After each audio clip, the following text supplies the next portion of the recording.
Hello बच्चों, स्वागत है आप सभी का इरफान सर 79 यूट्यूब चैनल पर। बच्चों, आज की वीडियो लेक्चर हम 11th क्लास के जो बच्चे 11th क्लास के अंदर आए हैं और जिन बच्चों ने 11th क्लास में साइंस सब्जेक्ट लिया है उससे रिलेटेड हम थोड़ा डिस्कशन करने वाले हैं। और इसके अंदर मेन स्पेशली मैं क्या करूँगा कि जो फिजिक्स सब्जेक्ट है आपका भौतिक विज्ञान, उससे रिलेटेड मैं आपको थोड़ा गाइडेंस करने की कोशिश करूँगा, है ना। बाकी और सब्जेक्ट को शायद आप अगर ये समझ में आ गया आपको, तो आप खुद ही ना अदर सब्जेक्ट के बारे में खुद ही ना कोशिश करके समझ जाओगे। तो देखो बच्चों, यहाँ पर हम मान रहे हैं कि आपकी ये परिचय क्लास है ना। इस परिचय क्लास में आपको पता है कि आपने 10th क्लास के अंदर जो साइंस पढ़ी थी, है ना, 10th क्लास के अंदर जो विज्ञान पढ़ी, उन विज्ञान के अंदर आपके जो 13 चैप्टर थे, है ना, जो पार्ट थे आपके 13, उनमें से प्रत्येक जो था यहाँ 4 जो थे वो यहाँ पर रसायन विज्ञान में थे, रसायन विज्ञान 4 चैप्टर आपके यहाँ पर जीव विज्ञान के थे और 4 चैप्टर आपके भौतिक विज्ञान के थे। अब बेटा, अगर आपने यहाँ पर साइंस सब्जेक्ट लिया है 11th क्लास के अंदर, अगर आपने यहाँ पर विज्ञान सब्जेक्ट चूज किया है, तो विज्ञान सब्जेक्ट चूज किया है, आपने विज्ञान सब्जेक्ट लिया है, तो अब यहाँ पर आपको इन तीनों सब्जेक्ट को, है ना, अलग अलग बुक्स के अंदर पढ़ना पड़ेगा। मतलब आपके यहाँ पर जो, है ना, आपके एक जो रहेगी वो रसायन विज्ञान की रहेगी, है ना, यानी केमिस्ट्री रहेगी। एक बुक जो रहेगी वो जीव विज्ञान की रहेगी, और अलग यहाँ पर क्लास लगेगी भौतिक विज्ञान के लिए, आपके लिए अलग क्लास लगेगी। ठीक है, इन प्रत्येक की आपको 2-2 बुक देखने को मिलेगी। बच्चों, अब हम देख सकते हैं कि अगर किसी बच्चे ने साइंस सब्जेक्ट लिया है ना, अब एक सब्जेक्ट और रहता है, वो है गणित, है ना। गणित विषय तो आपने सबसे अलग ही देखा होगा, है ना, उसकी अलग ही बुक थी 10th क्लास के अंदर। वैसे ही अब 11th क्लास के अंदर आपने विज्ञान सब्जेक्ट चूज किया है, तो उसके अंदर भी किस टाइप में जो बच्चों का वर्गीकरण है वो आपको समझना जरूरी है। तो देखो, कुछ बच्चे एक कैटेगरी इस प्रकार की आती है जिन्होंने यहाँ पर साइंस सब्जेक्ट में फिजिक्स, केमिस्ट्री और मैथ लिया है। मतलब उन्होंने मेन सब्जेक्ट के अंदर फिजिक्स सब्जेक्ट को चूज किया है, केमिस्ट्री को लिया और मैथमेटिक्स यानी गणित को लिया है। और जो सेकेंड कैटेगरी में जो बच्चे आते हैं, उन बच्चों ने फिजिक्स, केमिस्ट्री और बायोलॉजी ली है। मतलब 3 सब्जेक्ट इस प्रकार से लिए। तो फिजिक्स और केमिस्ट्री तो कॉमन रहेगा, मैथ और बायोलॉजी का डिफरेंस आ जाएगा। ठीक है बच्चों, हिंदी इंग्लिश जो रहेगी वो तो कंपलसरी सब्जेक्ट है, वो तो सभी के रहने वाले हैं। फिर एक जो महान स्टूडेंट जो बहुत इंटेलिजेंट होते हैं, जो फिजिक्स, केमिस्ट्री, बायोलॉजी और मैथ, है ना, ये तीनों सब्जेक्ट लेते हैं, तो साइंस सब्जेक्ट लिया है, वो आपके लिए बहुत बड़ी बात है ना। और इनके लिए तो इन्होंने दोनों सब्जेक्ट चूज किए, तो बहुत ही ज़्यादा इंटेलिजेंट बंदे हैं, है ना। इनके अंदर अलग ही प्रकार का एक मोटिवेशन है। देखिए, तो फिजिक्स, केमिस्ट्री, मैथ, है ना।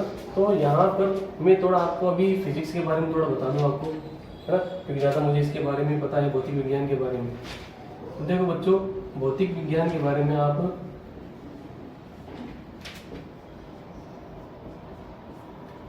यहाँ पर ये सब्जेक्ट जो है वो यहाँ पर थ्योरी पार्ट भी रहता है और न्यूमेरिकल पार्ट भी रहते हैं। मतलब इसके अंदर हमें जो भी कोई कंसेप्ट है, कोई बातें, वो थ्योरी पार्ट के अंदर समझने रहेगी, उसके कुछ फॉर्मूले वगैरह रहेंगे और उनको हमें न्यूमेरिकल तरीके से सॉल्व करना होता है।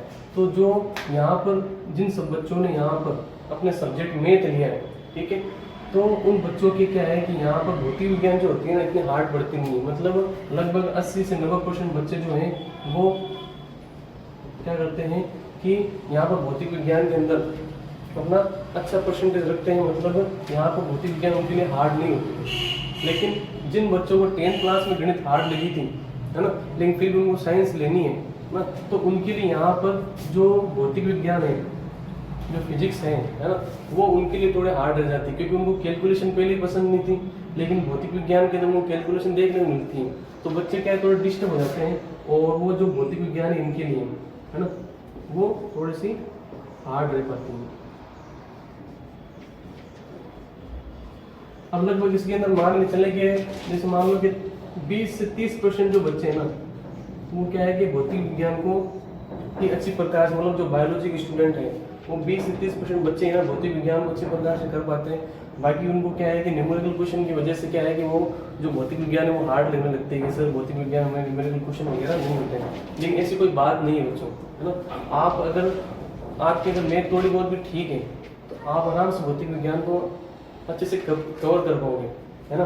तो यहाँ पर आपको बस इसके अंदर क्या है कि सम जो कुछ गणित की बातें हैं, जो गणितीय विषय हैं वो आपको 11वीं क्लास के अंदर पढ़ा दिए जाते हैं। तो शुरू की क्लासेस जो होती है ना, बेसिक मैथ्स कहते हैं उसको। और ये जरूरी नहीं है कि आपको 10th क्लास के मैथ्स पढ़ाएंगे, वो बेसिक मैथ्स के अंदर आपको जो शुरू की क्लास है वो बहुत जरूरी होती है। तो इस बात का ध्यान रखना कि जो बायोलॉजी वाले बच्चे हैं वो मैथ की जो क्लासेस हैं उनको लेना जरूरी है, क्योंकि जो मैथ वाले बच्चे होते हैं ना उनके जो बेसिक मैथ्स है ना वो वैसे ही अच्छे रहते हैं, क्योंकि उन्होंने मैथमेटिक्स कभी लिया था कि उनके 10th क्लास के अंदर गणित अच्छी थी, इसलिए उन्होंने यहाँ पर ये सब्जेक्ट लिया होगा। तो बच्चों अब देखो यहाँ पर जो बायोलॉजी वाले बच्चे हैं वो बेसिक मैथ की क्लास लगभग सभी स्कूलों के अंदर क्या करते हैं, आपके जो टीचर्स हैं वो शुरू के अंदर आपको बेसिक मैथ्स पढ़ा देते हैं। आपको ध्यान रखना है कि उन बेसिक मैथ्स की जो क्लासेज है उनको मिस नहीं करना है, क्योंकि वो आपको कोशिश करते हैं कि आप जो है ना ये बेसिक मैथ की क्लास अगर आप अच्छी प्रकार से ले लेते हो तो आपके यहाँ पर भौतिक विज्ञान में या फिर केमिस्ट्री में कहीं पर आपको कैलकुलेशन देखने को मिलेगी, तो वहाँ पर आपको इतनी दिक्कत नहीं, इतनी परेशानी का सामना नहीं करना पड़ेगा, है ना। तो अब यहाँ पर अगर हमने इन दोनों की बात कर ली है तो इनकी बात कर लेते जो कैटेगरी नंबर 3 है, जो फिजिक्स केमिस्ट्री मैथ और बायोलॉजी लेकर बैठे हैं। ये तो यहाँ पर बहुत इंटेलिजेंट विद्यार्थी होंगे, बहुत ही प्रतिभाशाली विद्यार्थी होंगे जिन्होंने यहाँ पर ये दोनों जो विषय हैं, है ना, विषय लिए हैं। बाकी आप तो अपनी एक फील्ड में ध्यान रखो। मैं तो ये कहूँगा जो आपको लग रहा है कि फिजिक्स आप जो मैथ आपकी अच्छी है तो आप फिजिक्स केमिस्ट्री मैथ लो, या फिर आपकी जो बायोलॉजी में अगर आपको मैथ अच्छी नहीं है तो आप बायोलॉजी आप अपने सब्जेक्ट में चूज कर सकते हो। बाकी जो बच्चे होते हैं उनको अपनी रुचि के हिसाब से कि मुझे यहाँ पर इंजीनियरिंग फील्ड के अंदर जाना है तो फिर आपको क्या करना पड़ेगा, फिजिक्स केमिस्ट्री मैथ लेनी पड़ेगी। या फिर अगर किसी बच्चों को मेडिकल लाइन के अंदर जाना है ना, मेडिकल के लाइन के अंदर जाना है जहाँ पर है ना डॉक्टर वगैरह आपको नर्स वगैरह बनना है तो आपको फिर बायोलॉजी सब्जेक्ट जो है वो चूज़ करना पड़ेगा। और ये जो बच्चे हैं वो सोचते हैं कि हम यहाँ पर पहले दोनों करके रख लेते हैं, जहाँ पर बाद में विचार रहेगा उस फील्ड के अंदर हम चले जाएंगे। तो इस प्रकार से ये 11th क्लास के बच्चों के लिए एक नॉर्मल सा इंट्रोडक्शन हो गया। फिर बच्चों अगर हम बात करें कि अगर आपको अपनी मैथ अच्छी करनी है, दोनों बच्चों के लिए कह रहा हूँ, अगर किसी बच्चों को मैथमेटिक्स मैथ क्या जो भौतिक विज्ञान है ना वो अच्छी करनी है, तो आप क्या करना बेटा, यहाँ तक इसको नोट कर लो, ये इंट्रोडक्शन क्लास है, इनको नोट करो या फिर आप स्क्रीनशॉट ले सकते हो। इसके बाद देखो बेटा यहाँ पर अगर आपको जो भौतिक विज्ञान है उसके अंदर अगर आपको और अच्छे से प्रैक्टिस करनी है, समझना है, या फिर आपके आगे जाके इस विषय में कोई दिक्कत नहीं है तो आपको क्या करना है कि 11th क्लास से ही आपको है ना जो रजिस्टर बनाने हैं वो 2 रजिस्टर बना के रख सकते हो, ठीक है। एक जो है उसके अंदर जो आपके रहेगा नोट्स वगैरह रहेंगे जो स्कूल के अंदर पढ़ाए जाएंगे, उन नोट्स पर आपको फोकस करना है। एक जो रहेगा उसके अंदर आपको जो न्यूमेरिकल क्वेश्चंस वगैरह, न्यूमेरिकल क्वेश्चंस कि आप बुक अलग बना सकते हो जिसके अंदर आप अपने क्या है बुक के अंदर जो अभ्यास प्रश्न है उनको सोल्व कर सकते हो। जो बच्चे आगे जाकर के बड़े लेवल के कंपटीशन एग्जाम फाइट करने वाले जैसे नीट हो गया है ना, IIT वगैरह हो गया है ना, तो वो बच्चे क्या है कि पर इन पे उदाहरण पर एग्जाम्पल्स पर एक्स्ट्रा क्वेश्चन के ऊपर आपको ज़्यादा फोकस करना पड़ेगा ताकि आपकी जो फिजिक्स है वो बहुत अच्छी रहे। तो रजिस्टर आप 2 टाइप बना सकते हो, एक के अंदर आपके नोट्स वगैरह जो थ्योरी पार्ट है, जो कंसेप्ट वगैरह जो सर ने समझाया है, नॉर्मल जो उदाहरण वगैरह सर ने दिए हैं वो आप इसके अंदर लिख सकते हो। लेकिन जो न्यूमेरिकल क्वेश्चन है ज़्यादा से ज़्यादा अगर आप अभ्यास करने की कोशिश कर रहे हो है ना, तो आप यहाँ पर अलग न्यूमेरिकल क्वेश्चन की एक रजिस्टर बना सकते हो, है ना। अब बच्चे बहुत से बच्चे से सोच रहे होंगे सर अभी तो 10th क्लास पास आउट किया है और अब वापस पढ़े में कैसे लगे। तो बच्चों आपको ज़्यादा इतना स्ट्रेस नहीं लेना है, इतना चिंता नहीं करनी है। आप डेली की क्या है कि 2 से 3 घंटे निकालो ताकि आपका सब्जेक्ट अच्छा रहे। नहीं तो फिर आप 12th क्लास में जाने के बाद में जब आपके दिमाग में आएगा हमें जो बड़े कंपटीशन लेवल के जो एग्ज़ाम है, यानी जैसे IIT हो गया है ना, और जैसे मान लो नीट हो गया है ना, तो इनके जो कह रहे हैं कि फिर आपको वापस 11-12 के जो कंसेप्ट हैं वो क्लियर हुए रहने चाहिए। 11-12 के साइंस जो टॉपिक है सभी के लिए है ना, फिजिक्स केमिस्ट्री मैथ जो भी आपने सब्जेक्ट लिए उन सभी के जो कंसेप्ट वगैरह है, थ्योरी में जो वगैरह पार्ट है वो आपके दिमाग के अंदर ऐड रहना चाहिए। तो ऐसा ना हो कि आप 11वीं क्लास को बिल्कुल ही हल्के में लो और पढ़ाई करो भी नहीं, है ना। तो आपको ध्यान रखना है कि अगर जो बच्चे नीट की या फिर IIT जी वगैरह की जो तैयारी कर रहे हैं उनको अपने यहाँ पर साइंस सब्जेक्ट के अंदर पकड़ बना के रखनी है, सभी सब्जेक्ट के अंदर जो आपने सब्जेक्ट चूज किए।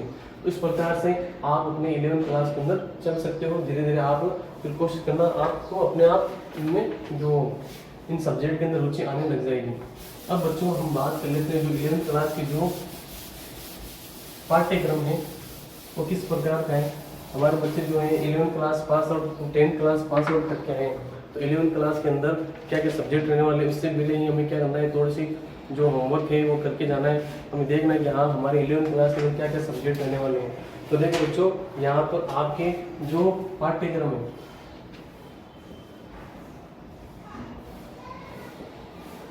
जो 11वीं क्लास का भौतिक विज्ञान का जो पाठ्यक्रम है उसको थोड़ा मैं आपको समझा दूँ वो किस प्रकार का पाठ्यक्रम है।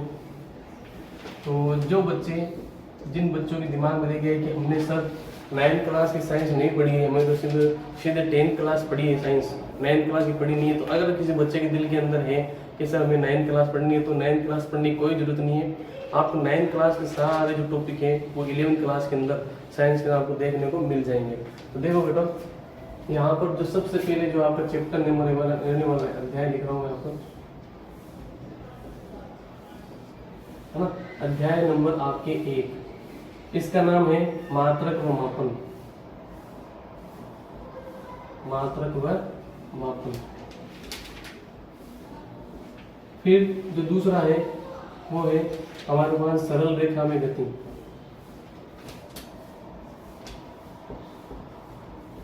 सरल रेखा में गति। अब मेरे क्या पास में कोई डिजिटल बोर्ड है नहीं तो मैं सारे आपको ये पहले से लिख कर लेके आ जाता और आपको दिखा देता है ना। वैसे यहाँ पर अभी देख लो, यहाँ पर मात्रक के मापन, सरल रेखा में गति, फिर तीसरा है समतल में गति,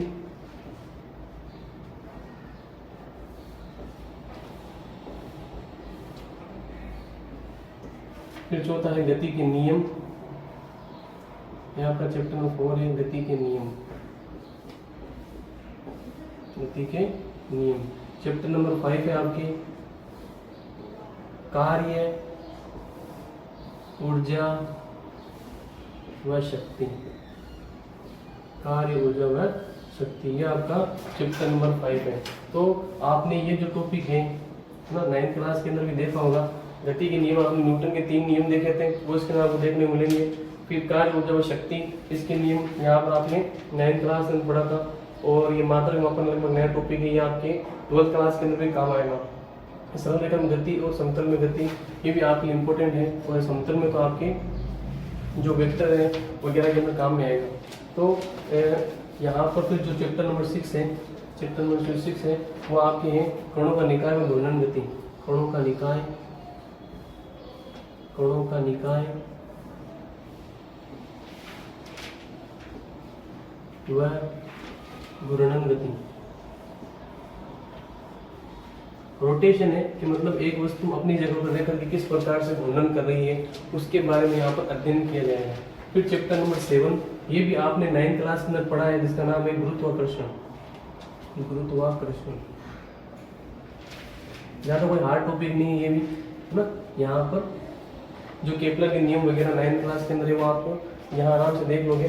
तो ये जो 7 चैप्टर है वो आपकी बुक नंबर 1 है, फर्स्ट बुक है ये आपकी बुक नंबर 1, ठीक है। सेकंड बुक की अगर बात करें तो सेकंड बुक के अंदर कौन कौन से टॉपिक है। सेकंड बुक जो है वो शायद अगर मान के चले तो इससे बिल्कुल ही सेपरेट है, लगभग तो सेपरेट है। देखो यहाँ पर क्या है, इसके अंदर जो चैप्टर नंबर 8 है वो है ठोसों के यांत्रिक गुण। जो ठोस होते हैं, ठोस के अंदर ध्यान रखना है कि ठोसों के यांत्रिक गुण देखने में कि ठोसों के यांत्रिक गुण क्या होते हैं, यांत्रिक गुण आपको समझने हैं। फिर है आपके चैप्टर नंबर 9 वो है आपके तरलों का यांत्रिक गुण। तरल यानी जो द्रव है द्रव अवस्था के अंदर जो पदार्थ है तरलों के यांत्रिक गुण देखने है ना, जो भी पदार्थ हैं, क्या हो रहा है, तरलों के यांत्रिक गुण, तरलों के क्या है यांत्रिक गुण हमें देखने को सीखने हैं। और चैप्टर नंबर 10 है बेटा, वो है पदार्थों के ऊष्मीय गुण। जो पदार्थ होते हैं उनको अगर मान लो ऊष्मा दी जाए, उनको गर्म किया जाए, तो पदार्थों के ऊष्मीय गुण वो हमें यहाँ पर पढ़ने हैं। पदार्थ के ऊष्मीय गुण आ गए। फिर यहाँ पे 11th चैप्टर जो है वो आपके है ऊष्मागतिकी, है ना। ऊष्मा एक जगह से दूसरी जगह संचरण ऊष्मागतिकी के बारे में आपको यहाँ पर समझने को मिलेगा, है ना। इसको थर्मोडायनेमिक्स भी कहते हैं। ये चैप्टर आपको जो है केमिस्ट्री के अंदर भी देखने को मिले, लेकिन दोनों चैप्टर जो है वो एक दूसरे से बिल्कुल ही डिफरेंट है। फिर चैप्टर नंबर जो 12 है उसका नाम है यहाँ पर अणुगति सिद्धांत, है ना। अणु के बारे में जो सिद्धांत दिए गए वो यहाँ पर अणुगति सिद्धांत के अंदर में पढ़ना पड़ेगा। उसके बाद में यहाँ पर सरल आवर्त गति। ये सरल आवर्त गति जो है वो सरल लोलक की गति है, सरल आवर्त गति, सरल आवर्त गति के बारे में पढ़ना रहेगा। फिर लास्ट टॉपिक है वो है टॉपिक नंबर 14 जिसका नाम है तरंग, है ना। तो इस प्रकार से ये आपकी सेकंड बुक क्लियर होती है। ध्यान रखना है मात्रा के मापन, ये जो आपका टॉपिक नया है इसको बहुत इंपॉर्टेंट ध्यान रखना है कि क्लासेस आपके लिए बहुत ज़्यादा जरूरी रहती है, क्योंकि 12th क्लास के अंदर काम में आती है। इसके बाद में सरल रेखा में गति, ये 3 टॉपिक जो है ना एक दूसरे के अंदर लगभग एक जैसे यहाँ पर ये ग्रुप के अंदर है। कार्य ऊर्जा शक्ति अपने आप में अलग ही है ना। फिर कणों का निकाय, कण कण किस प्रकार में होते हैं, उनकी घूर्णन गति, अक्ष के ऊपर घूर्णन करेंगे वो किस प्रकार की होगी। गुरुत्वाकर्षण, यहाँ पर हमें क्या करना है, जो उपग्रह वगैरह हैं उनके बारे में जो नियम वगैरह पढ़ाए जाएंगे। फिर ठोस जो है उनके यांत्रिक गुण देखने, अगर ठोसों को दबाव डाला जाता है, ठोसों को गर्म किया जाता है वगैरह वगैरह जो भी है हम यहाँ पर ठोस के बारे में पढ़ने वाले हैं। फिर तरलों का यांत्रिक गुण, जो तरल है जो द्रव है उसके बारे में हम पढ़ने वाले हैं कि तरल किस किस प्रकार के होते हैं, उनके अंदर कौन कौन से गुण देखने पड़ते हैं मिलते हैं वो हम पढ़ेंगे। पदार्थ और उसमें गुण, जब पदार्थ को गर्म करेंगे, है ना, तो उसमें किस प्रकार के हमें परिवर्तन देखने को मिलते हैं। उसमें जब उष्मा मिलती है, ठंडी हो या फिर गर्म हो, वो हम देख लेंगे। उष्मा गतिकी के अंदर जो उष्मा का संचरण होता है उसके बारे में हम नियम पढ़ेंगे। फिर है अणुगति सिद्धांत, सरल आवर्त गति और तरंग। इसके अंदर कहा जाता है कि जो आपका चैप्टर नंबर जो 6 है वो थोड़ा सा आपके लिए टफ पड़ता है ना, ये थोड़ा आपके लिए हार्ड रह जाता है, लेकिन आप अगर अच्छे से क्लास लोगे तो आपके ये भी कोई हार्ड नहीं रहेगा। फिर यहाँ पर एक चैप्टर, ये 9th वाला चैप्टर, ये भी थोड़ा सा बच्चों के लिए ज़्यादातर हार्ड रहता है, तो टफ पड़ता है वैसे तो, लेकिन आपको अच्छी तरीके से इनको क्लास अगर लोगे तो आपके हो ही जाएगा। तो इस प्रकार से ये वाला जो चैप्टर नंबर 8 वो बहुत ही ईजी है। तो यहाँ पर मैंने कोशिश की है कि आपको अच्छी प्रकार से समझा दें, है ना। और ये पेपर तो इसलिए लेके आया था कि आपको मैं समय पर सब बातें बता दूँ, कोई बात भूलूँ नहीं, है ना। तो इस प्रकार से देखिए बच्चों, ये आपको समझिए। अब बच्चों ये जो आप 11th क्लास के अंदर जो फिजिक्स पढ़ रहे हो, है ना, वो एक प्रकार से क्या है कि इस फिजिक्स को बहुत टाइम हो चुका है ना। इसलिए इस फिजिक्स को क्या कहते हैं कि चीर समझ भौतिकी कहते हैं, यानी यहाँ पर यांत्रिकी कहते हैं इसको। वो बहुत पुरानी होगी वैसे तो क्लासिकल भी वैसे कह सकते हैं। तो यहाँ पर इन चीज़ों के बारे में हमें ध्यान रखना है। फिर यहाँ पर आपको जो बच्चे फील्ड अलग अलग फील्ड के अंदर जाना चाहते हैं इसकी बात करते हैं। ये देख लिया आपने सब्जेक्ट, है ना। इसके बारे में इनको भी नोट कर लेना बेटा, जो भी इसके अंदर लिखा हुआ है आपके लिए बहुत फायदेमंद रहने वाले हैं। और भी मैं क्लास दूंगा आपको, इसके अंदर आपको 11th क्लास से रिलेटेड, 12th क्लास से रिलेटेड इंपॉर्टेंट टॉपिक पर आपको वीडियो लेक्चर जरूर देखने को मिलेंगे, है ना। आप चिंता मत करें, मैं आपके साथ हूँ। इसके बाद देखो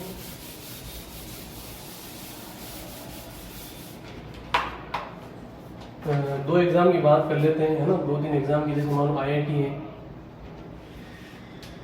और नीट है ना। IIT और नीट, ये 2 टाइप के इंडिया के अंदर जो लगभग है ना, जो बच्चे यहाँ पर फिजिक्स केमिस्ट्री मैथ लेते हैं वो इस फील्ड के अंदर जाने की कोशिश करते हैं, और जो फिजिक्स केमिस्ट्री बायोलॉजी लेते हैं वो इस फील्ड में जाने की कोशिश करते हैं। लेकिन इसके अलावा भी फिजिक्स केमिस्ट्री के जो मैथ अगर बच्चे लेते हैं वो नर्सिंग फील्ड के अंदर जा सकते हैं, ठीक है। नर्सिंग फील्ड के अंदर जा सकते हैं, पैरामेडिकल के अंदर जा सकते हैं।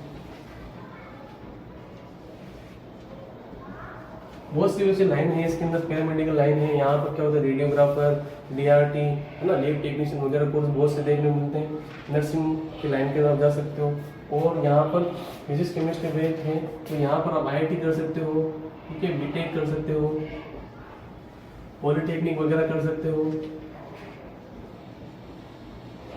है ना। ये पॉलिटेक्निक जो है यहाँ वगैरह कर सकते हो। और इसके बाद में है ना, और एक एग्जाम होता है जो अभी आप उनकी तैयारी कर सकते हो, एनडीए है ना, एक कंपटीशन एग्जाम होता है नेशनल डिफेंस एकेडमी का, जिसके अंदर क्या है कि 2 पेपर होते हैं। कितने पेपर होते हैं? 2 पेपर होते हैं। फर्स्ट पेपर होता है मैथ का, तो उसके अंदर आपको फुल मैथ देखने को मिलेगी। और जो सेकंड पेपर होता है उसके अंदर क्या है कि लगभग आपको सभी विषय देखने को मिलते हैं। जैसे मान लो फिजिक्स हो गया, केमिस्ट्री हो गया, और भी आपको इसके अंदर हिंदी इंग्लिश वगैरह जो भी है वो आपको